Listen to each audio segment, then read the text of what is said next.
Bien, volviendo, ¿cierto?, a la parte 2 de esta clase, que la quise cortar para que no se hiciera tan larga y tan tediosa. Vamos a hablar un poco de lo que es la diferenciación celular y células diferenciadas. Entonces, tengamos en cuenta que la diferenciación celular es un proceso en el que una célula cualquiera que no tiene diferenciación, es decir, que es una célula madre o totipotencial, puede adquirir algunas características específicas que le permiten ser una célula en particular, célula de músculo, una célula sexual, o célula epitelial, o una neurona, o una célula sanguínea, etcétera.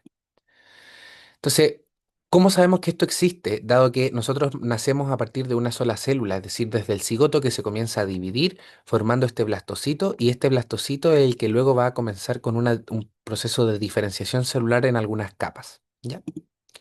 ¿Y por qué las células se diferencian? Porque expresan genes distintos. Recordemos que todas las células tienen la misma cantidad de ADN y el mismo ADN. Entonces, ¿por qué hay células distintas de unas de otras? Porque una célula de hígado expresa los genes de hígado, ¿ya? Esa es como la explicación burda, ¿verdad? Entonces, solo está activada la información que esa célula requiere para adquirir características específicas. El resto de la información queda desactivada, pero no significa que esa información no esté. Vamos a hablar de algunas células del sistema nervioso, principalmente de la neurona. El sistema nervioso es el centro de operaciones de nuestro cuerpo, ¿cierto? Que nos permite percibir estímulos externos e internos. Eso es también muy importante. También nos permite coordinar el movimiento a través del sistema nervioso central y las emociones, las funciones mentales como el lenguaje, creatividad, memoria, planeación, y todo esto está a cargo de nuestro sistema nervioso, tanto del central como del periférico. Entonces, es muy importante que las células que componen este sistema nosotros las conozcamos y son las neuronas, ¿sí? Están las neuronas y además están las células gliales. Las células gliales son distintos tipos celulares que le dan soporte a las neuronas. Entonces, viendo primero las neuronas son las células encargadas de transmitir un impulso nervioso, ¿ya? Y el impulso nervioso básicamente es una corriente eléctrica que es el lenguaje que maneja este sistema para transmitir la información entre células y células, básicamente para transmitirla a todo el sistema, ¿ya? Entonces, ¿qué es importante reconocer de acá? Que la neurona en su soma, que es como el cuerpo de la neurona, también tiene estas dendritas, fíjense bien, tienen esta cola que se llama axón, y al final del axón está el terminal axónico, ¿sí? Fíjense que estas células tienen que tener muy desarrollado el organelo de retículo endoplasmático rugoso, el aparato de Golgi, dado que tienen que sintetizar estos neurotransmisores para transmitir la información hacia la siguiente neurona. Todos esos neurotransmisores que pueden ser lipídicos, retículo endoplasmático liso, o proteicos, retículo endoplasmático rugoso, tienen que ser exportados al terminal axónico, por lo tanto también debe haber un gran desarrollo del aparato de Golgi. Aquí tenemos una imagen de células en la corteza cerebral, ¿no es cierto? Un corte histológico. Ya la autoría de esta imagen es del profesor Bruno Santibáñez, que pertenece a el preuniversitario. Por otro lado, vamos a tener la célula secretora pancreática. La célula secretora pancreática es una célula que permite principalmente liberar algunos simógenos, liberar algunas enzimas, ¿no es cierto?, que se liberan después al intestino delgado y aumentan la posibilidad de digerir ciertas cosas, como los polisacáridos, es decir, los carbohidratos, proteínas y algunos lípidos, pero principalmente polisacáridos y proteínas. Poseen el retículo rugoso y Golgi muy desarrollado porque tienen que liberar mucho de estas sustancias. Y estas células se organizan en unos acinos, que son como estas como pelotitas, ¿no es cierto?, de un acúmulo de células, y todos estos acinos están conectados con estos túbulos colectores, ¿no es cierto?, que básicamente van liberando aquí estas enzimas digestivas y las liberan por este conducto pancreático para llegar luego a el intestino delgado. Importante, estas células están polarizadas, es decir, tienen una zona apical y una zona basal. La zona basal es la que estaría hacia acá, hacia atrás, digamos, y la zona apical es la que llega a este túbulo o este tubo colector, ¿sí? Este conducto secretor. Aquí tenemos un corte, ¿no es cierto?, de unos acinos pancreáticos. Obviamente estos cortes no tienen la mejor definición, pero acá estaríamos viendo acinos pancreáticos. ¿Sí? En toda esta zona son acinos pancreáticos y aquí tendríamos ya túbulos colectores. Otro tipo de célula que también está polarizada, como lo hablamos en la anterior, son los enterocitos, que son las células que componen nuestro intestino delgado principalmente. ¿Ya?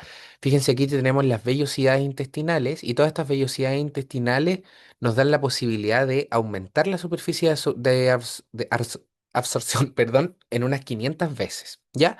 Estas microvellosidades, fíjense que son células que están ahí, le vamos a hacer un poco de zoom, son células uno al lado de la otra que son estos enterocitos. O sea, si esta célula no tuviera microvellosidades, estarían los enterocitos aquí, uno, 2, 3, 4, 5, sí, estiraditos, y la superficie de absorción sería mucho menor. Entonces, también aquí estas células tienen muy desarrolladas las mitocondrias, por ejemplo, porque tienen un alto nivel de transporte intracelular. Entonces, alto desarrollo de mitocondria, de aparato de Golgi, de retículo rugoso, etcétera. Ya, las células sanguíneas ya no son preguntadas en la PAES, así que nos vamos a saltar esta parte por temas de tiempo, pero sí va a estar la información acá en la presentación.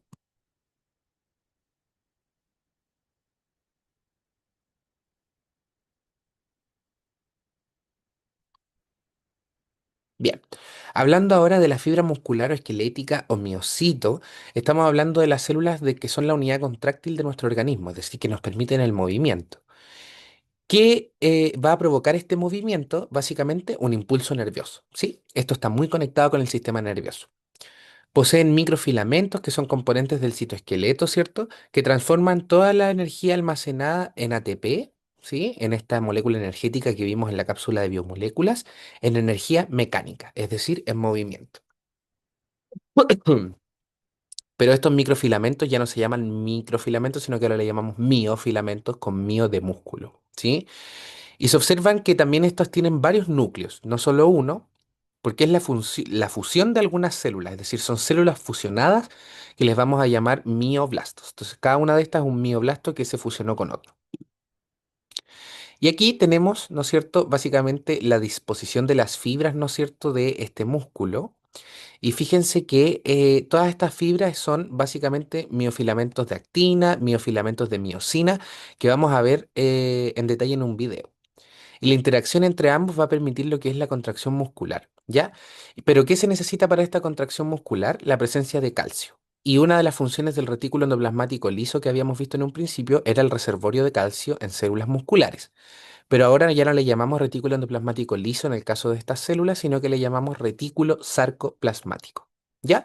Y por supuesto, otro organelo muy desarrollado es la mitocondria, dado que necesitamos una gran producción de ATP. ¿Ya? Y aquí está más o menos cómo ocurre la contracción muscular, que es un esquema en realidad bien difícil de ver. Aquí lo mismo. Pero a mí me importa que veamos un video. Entonces voy a mostrar el video en un segundo.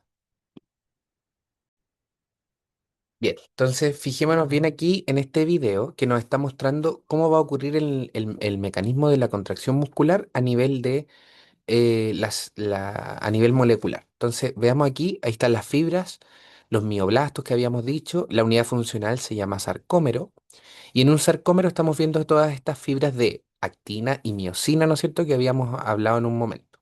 ¿Sí? Entonces, todas estas moléculas pequeñitas que se ven así como moradas son básicamente reservorios de calcio que son los que provienen del retículo sarcoplasmático. Entonces aquí estamos viendo cómo está ocurriendo la contracción muscular y esta es el resumen.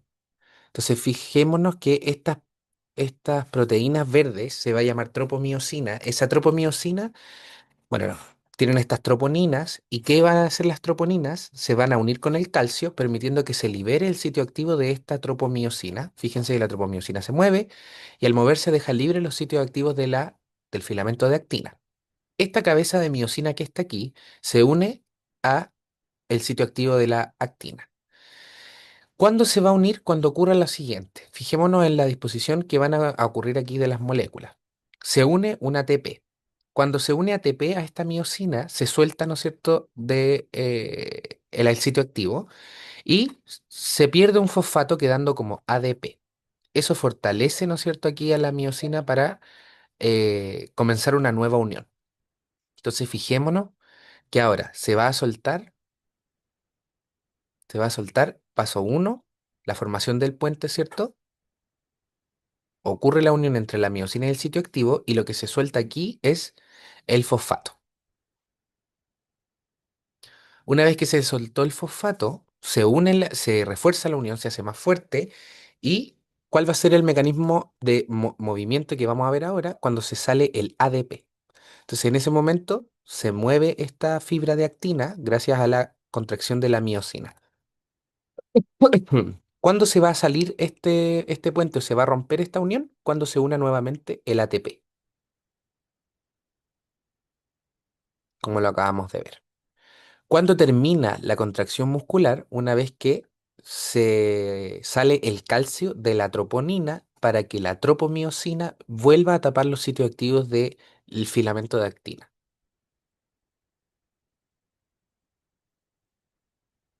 Entonces ahí está la miosina y esto ocurre a gran escala como lo estamos viendo acá y básicamente eso es lo que nosotros podemos ver en grande, ¿no es cierto?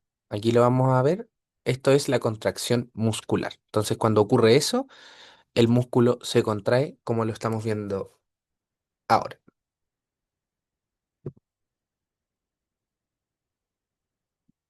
Bien, ahí ocurrió la contracción. Bien, todo eso que vimos en el video es lo que está aquí en estas imágenes. ¿Y cuáles son los efectos de la temperatura sobre las funciones celulares? Bueno, dependiendo del tipo de célula, pero esto es lo general. Las temperaturas bajas hacen que haya una baja tasa de crecimiento, una baja tasa de transporte y baja actividad de las enzimas. Temperaturas medias es lo ideal y las temperaturas altas también volvemos a estas bajas tasas de crecimiento porque hay desnaturalización de enzimas y proteínas transportadoras que vimos en la clase de biomoléculas. Bien, sé que estas cápsulas son bien generales, espero que me den las dudas a través de correo, a través de foro y eso, nos estamos viendo entonces en la siguiente cápsula.